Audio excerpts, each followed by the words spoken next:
crafty friends, this is Jenny from crafttestdummies.com, and today I'm going to do a mini video review of the LDRS Creative Hybrid Ink. And the reason why it's a mini review is because I don't have a whole lot of colors to play with, and in full disclosure, they sent me this to play with and review, but of course y'all know I have my own opinions and I share them. So I did get 4 colors of the hybrid ink to play with, including white.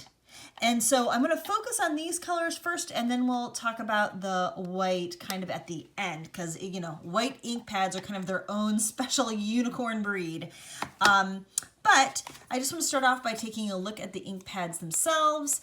It's a standard ink pad size, and there is a raised pad. It is a linen-y texture to it. It is a firm felt, not a foam.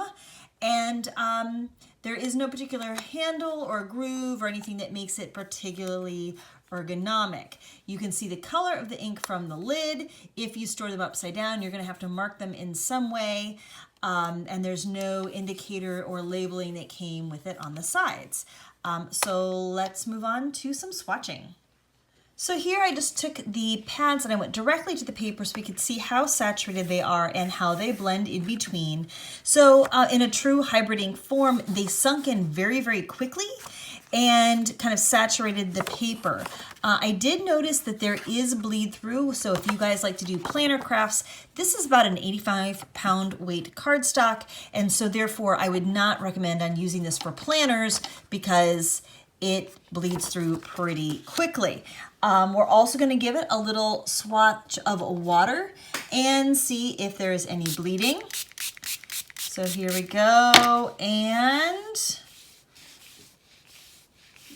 you can see that there is no change of color, there is no lifting or mixing or anything of that nature. So once they're down, they are down and stuck to the paper, which should theoretically mean that they are really good for water-based techniques. Okay, so this is the part where I speed things up a little bit so you can watch me work, but we can get through more content in an appropriate amount of time. So I started off by stamping on 85-pound weight cardstock and coloring it in with water-based markers. And as you can see, I have a variety of different brands here because I think it's important to, try it out with all different things. And as I went over and I added water, I really did not see any smudging or lifting or lightening of the stamped outline image, which I also felt was pretty detailed. That stamp has a lot of little lines and dots, and so it would be very, very obvious if you stamped it and then it started to like lift or move. So I felt like they performed really well with watercolor, which is on this side of the stamped image. So then I went ahead and I actually spun the image around and I started coloring with my alcohol-based markers. And again, I used a variety of brands, including Copic, Prisma, and Kuretake.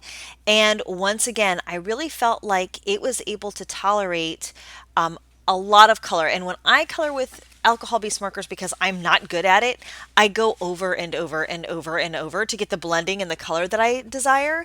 And I was able to get a lot of saturated colors. It did start to eke out the sides, but again, that has more to do with the layer of ink rather than any issue with the stamped image itself. The outline remained dark and vibrant, and there was no lifting or smudging whatsoever. So it gets a thumbs up on both watercolor and alcohol-based markers.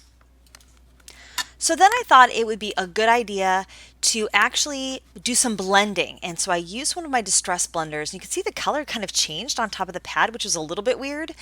But I just used a makeshift stencil, which was a cutout out of the cardstock, and I was able to get some blending. Now I did forget to switch out the colors or my pads, so things got pretty muddy, but I felt like I got a nice even blend.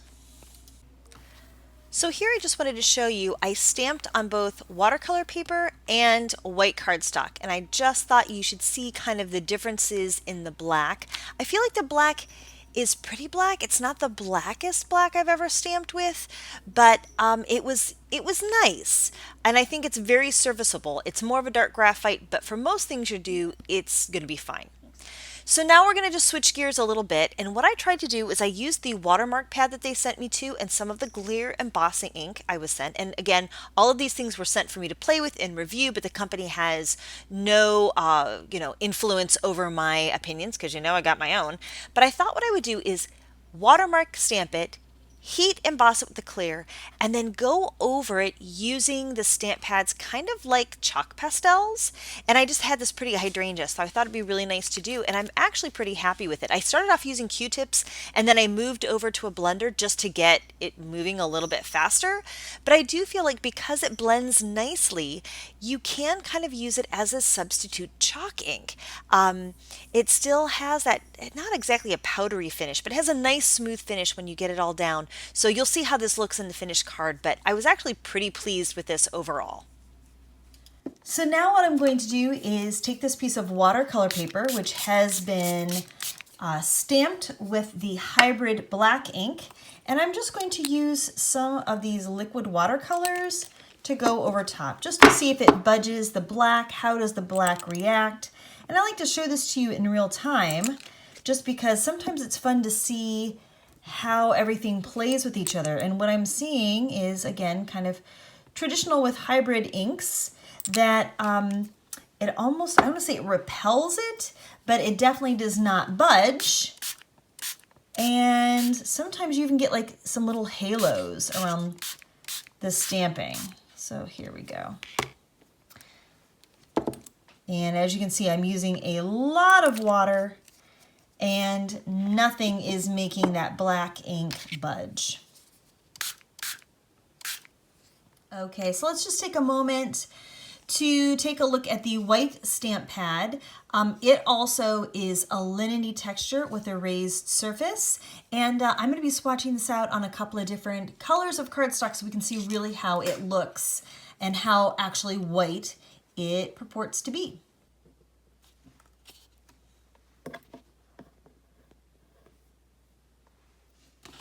All right, so let's take a look at some samples of the white hybrid stamp pad.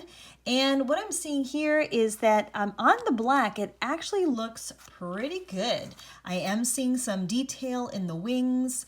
It looks nice and fairly vibrant. Black paper is very, very challenging with a white stamp pad. Now, I noticed that on both the blue and the purples, it really doesn't look as much bright white. It actually shows up better on the black, but it does look like it's almost been bleached, or it's like the lightest tone.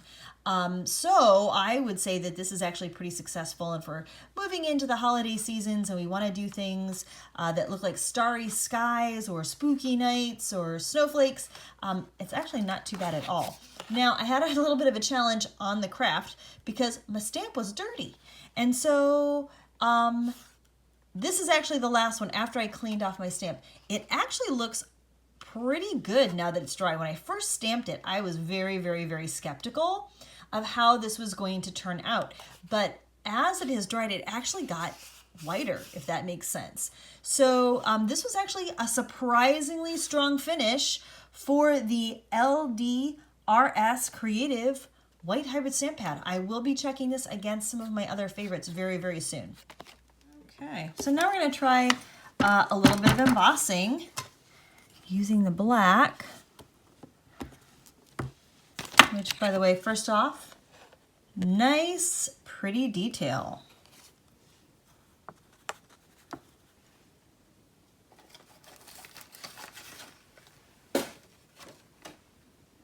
And it is wet enough that it will hold the embossing powder. That's pretty impressive.